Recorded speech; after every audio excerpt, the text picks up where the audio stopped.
Our channel. నేను మీ నీరోష్ యాదవ్. ఈ రోజు ఒక రెసిపీ తయారు చేద్దాం. ఏంటి అని అంటే కొత్తిమీర పచ్చడి చేద్దాం ఫ్రెండ్స్. దానికోసం అని చెప్పేసి అయితే ఇంకా కొత్తిమీర కోసం అని పెరట్లకి అయితే వస్తున్నా. సో చూస్తున్నారా ఫ్రెండ్స్, చిన్న గమాల పట్టుకొని అయితే వస్తున్నా. పొద్దుగాలనే కదా ఫ్రెండ్స్, పుల్లు చాలా ఉన్నది. అందుకే ఇగో పెరట్లకి అయితే వచ్చేసిన ఫ్రెండ్స్. ఇగో ఇదంతా కనిపిస్తుంది కదా, ఇదంతా కొత్తిమీర. సో ఇప్పుడు మనం దీన్ని కట్ చేసుకొని పోయి ఈరోజు ఎట్లయినా కొత్తిమీర పచ్చడి తినాలి అని చెప్పేసి అనిపిస్తుంది. కొడలి ఫ్రెండ్స్, కొత్తిమీర కొద్దామని చెప్పేసి. కొత్తిమీర కోయడం ఎందుకు అక్క, ఇట్లా జిప్పుతో సరిపోతుంది కదా అని చెప్పి చాలా మందికి అనిపించవచ్చు, కానీ మనం కొంచెం తక్కువనే చేద్దాం అనుకుంటున్నాం ఇలా పచ్చడి. అందుకని బాగా కోసుకుపోదాం అని చెప్పేసి వచ్చిన అన్నట్టు కొడలి పట్టుకొని. సో కోసేద్దాం.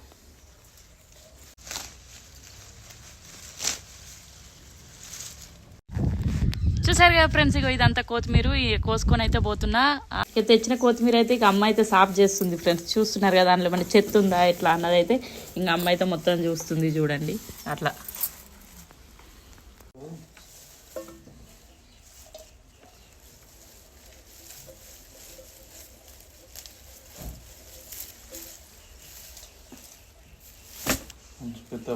చూస్తున్నారు కదా ఫ్రెండ్స్, ఇవి చిన్న చిన్న కట్ చేద్దాం.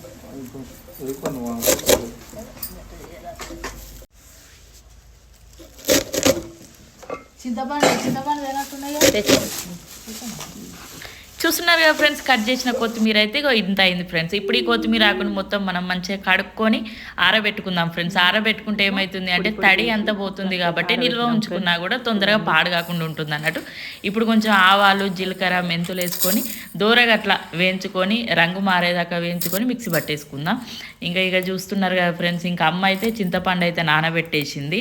ఇవంతా పని అయిపోయేలోపు చింతపండు కూడా కొంచెం నానుతుంది అన్నట్టు.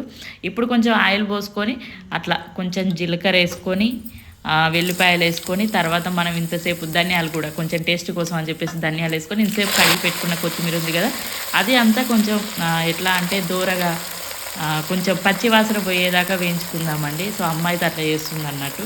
పచ్చివాసన పోయేదాకా వేయించుదామని చెప్పేసి ఒక గంజులో అయితే ముందుగానే వేయించుతుంది అన్నట్టు.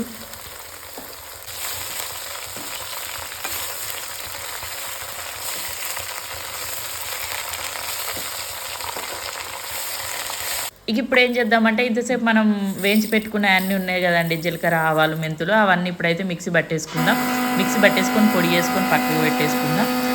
సో ఇంతసేపు నానబెట్టుకున్న చింతపండు ఉంది కదండి, అది కూడా కొంచెం గట్టి పడేదాకా పొయ్యి మీద పెట్టుకొని ఉడకబెట్టుదాం చింతపండును కూడా. అంటే పచ్చివాసన అంతా పోయి ఆ నీళ్ళు అనేటివి ఇంకిపోయి ముద్దలాగా తయారవుతుంది అన్నట్టు. సో ఇట్లా చేయడం వల్ల ఏమవుతుంది అంటే టేస్ట్ వస్తుంది, అందులో కూడా కలిసిపోతుంది అన్నట్టు. ఇప్పుడు మనం మంచిగా వేయించి పెట్టుకున్న కొత్తిమీర, మెంతులు ఇవన్నీ ఉన్నాయి కదండి, ఇప్పుడు వాటన్నిటిని మిక్సీ పట్టేసుకుందాం. సరిపోయినంత కారం వేసుకోండి, ఉప్పు వేసుకోండి, జీలకర్ర వేసుకోండి కొంచెం టేస్ట్ కోసం అని చెప్పేసి. లాస్ట్లో కొంచెం వెల్లుల్లిపాయలు వేసుకోండి. ఇంతసేపు మనం నానబెట్టుకొని మనం పొయ్యి మీద ఉడకబెట్టుకున్న చింతపండు కూడా వేసేసుకొని ఇప్పుడు మిక్సీ పట్టేసుకుందాం. ఓకేనా? సో ఇప్పుడు మనం తాలింపు రెడీ చేసుకుందాం. సో జీలకర్ర వెల్లుల్లిపాయలు అట్లా డైరెక్ట్ వేయడం కంటే కూడా కొంచెం దంచి మన రోట్లో దంచేసుకుంటే కొంచెం టేస్ట్ కూడా బాగుంటుంది. తాలింపులో వేయగానే మంచి స్మెల్ వస్తుందండి. అట్లా అని చెప్పేసి అమ్మ అందుకనే కొంచెం అట్లా దంచేస్తుంది. ఇక్కడ చూస్తున్నారు కదండి, మనం ముందుగానే కొంచెం టేస్ట్ కోసం అని చెప్పేసి మినపప్పు కూడా వేసేసింది. ఎందుకు అని అంటే పంట కింద వడంగానే మంచి టేస్ట్ వస్తుంది అన్నట్టు. సో అందుకనే ఇంకా అయిపోయింది. ఇంకా కొంచెం కలర్ కోసం అని చెప్పేసి పసుపు కూడా వేసేసిందండి అమ్మ.